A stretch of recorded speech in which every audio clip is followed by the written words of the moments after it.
Hi, this is Saj from GNAT-TV, and today we're up in Weston, and way down there, 600 feet away, is Bob Alexander.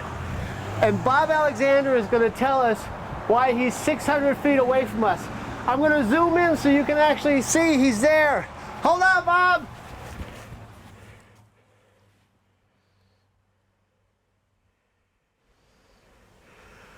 Bob, wave your hands! So outside, you were very far away, and there was a reason, because we wanted to show people what 600 feet was. But to really understand what 600 feet was, how about telling us, where are we today? We are at the Farrar-Mansur Mansion in Weston, Vermont. Built in 1797. We're in the ballroom, which was the hub social center of the village. And we've chosen that for this exhibit, which honors the soldiers from this area who served in the Civil War. And interestingly enough, a lot of them were sharpshooters. The 600 feet is where you had to stand in order to put 5 bullets in a 5-inch bullseye to qualify as a sharpshooter. Now consider the rifles over there didn't have any rifling in them.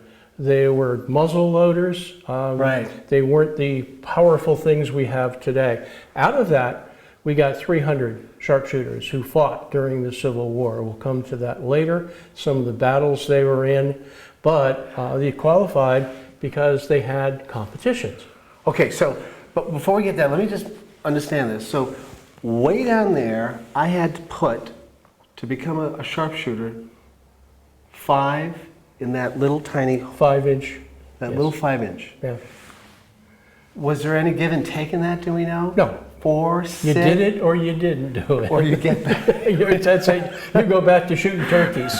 So go practice, kid, and then come back. And come back. All right. So how about we're gonna take a little tour of this really cool display. We are indeed. There are many historical things here. Okay. Let me show you a couple of them over here. All right. And then so let me get the camera and let's do this. Hold on. Interestingly enough, this is a uniform from the Civil War. It is wool. Consider where most of the battles were fought during the Civil War in the South and Deep South, where the temperature and humidity were high. And they didn't have jeeps they could jump into. They had to march wherever they were going. Not only that, they had to carry one of these muskets, which weighed 8 pounds, plus their knapsack, plus their ammunition. These were very, very strong, durable soldiers. Why wool? Why did they do that? Cheap to make. Cheap to make. Well, they didn't have nylon or Orlon or any of those things. What they had was wool. And not only were they heavy to start out with, but they picked up moisture from perspiration and got a lot heavier. They got wet because they were in swamps and rivers and all kinds of places. Those soldiers, creature comfort was not their strong suit. This is interesting. Next to it, this drum is from Weston, Vermont, and it made it to the Battle of Gettysburg with a 12-year-old drummer and back, both of them, which is a very fortunate situation. The Gettysburg Historical Society covets that drum. This is a sword that was carried by one of the commanders who was wounded at Gettysburg. He was rescued by a local corporal named Winship, and that in gratitude, the captain gave him this sword. Captain Foster gave his sword to Corporal Coburn. Those of you who have been to Weston know the Vermont Country Store. Well, across the street is the original Vermont Country Store, founded by Ray Austin. This is a photograph of Ray's great-grandfather from here, from Townsend actually, and fought in the Civil War.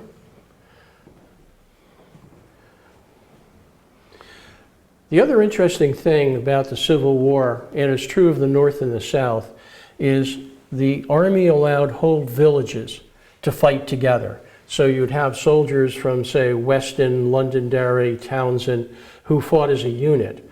Unfortunately, if they got in a severe battle, many of them were destroyed. So fathers and sons, whole families, uncles were done in. That was true of both sides. And that later the Army said that's not a great idea. It was a terrible war. Casualties were high. 128 men from this area served during the Civil War. When you look at the population of the area, I mean, we're not Boston, we're not New York. That's a huge percentage of the population, and our mortality rate was high as a percentage of it as well. You need only go around New England and the South and look at the monuments of the people who died. Do we have a sense, Bob, of how towns were affected with all this sort of, Sure. these people that ended up missing? Well, don't forget, in the day, yes, you had machines, but you didn't have automation like you do now. So in that point, there were a lot of active mills in this area, farms.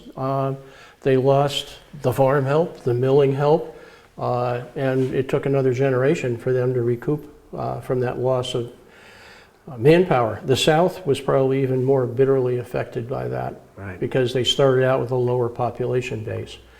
But there were a couple of instances where weaponry got ahead of tactics and strategy, and the Civil Wars won. Also, medical science was not what it is today. So a lot of people who would have survived the wounds that they got didn't. Were Vermonters good sharpshooters? Oh yeah, Vermonters were great sharpshooters, in large part because if you weren't good, you didn't eat. It's like, or you ate a lot of corn. They shot their supper. They had grown up, youth on up, with weaponry, and then, with open fields, you don't get easy shots very often. When you think of this history, Bob, what sticks with you the most about this time period? Is there something that we don't quite get about the time period? I think that's true. I think the degree of patriotism is understated. The volunteer part of it, there was this conscription later on, but a lot of the people from New England volunteered to go. I mean, they get pulled out of their houses, and that they felt the cause was good, as did the South. It would be nice if it solved a lot of the problems. Some of them did get solved, and a lot of them, unfortunately, didn't get solved. I think also it tended to teach us how absolutely terrible war on your own turf could be. Fortunately, we haven't had to experience that again. Could you just remind folks, how long is the exhibit up for? When can Sure. they come here? They're welcome to come here. We're open on the weekends now in the fall, and from 11 to 4 on Saturday and Sunday. We do close when the snow is on the ground and it gets cold. Here, here. But interestingly enough, there is an event called Christmas in Weston, where we run, if we can, sleigh rides, but horse and buggy rides, and that Vermont Country Store does a bunch of stuff, as does the Playhouse here. We get the fireplaces going downstairs, and we do cookie decorating for kids. Sounds great. Well, the parents dump the kids off, and the kids eat all the cookies, which is a situation to be highly desired. It sounds great. It is. Hey, thank you so much for inviting us and spending the day with us, and we really appreciate it. Great. Thanks for coming.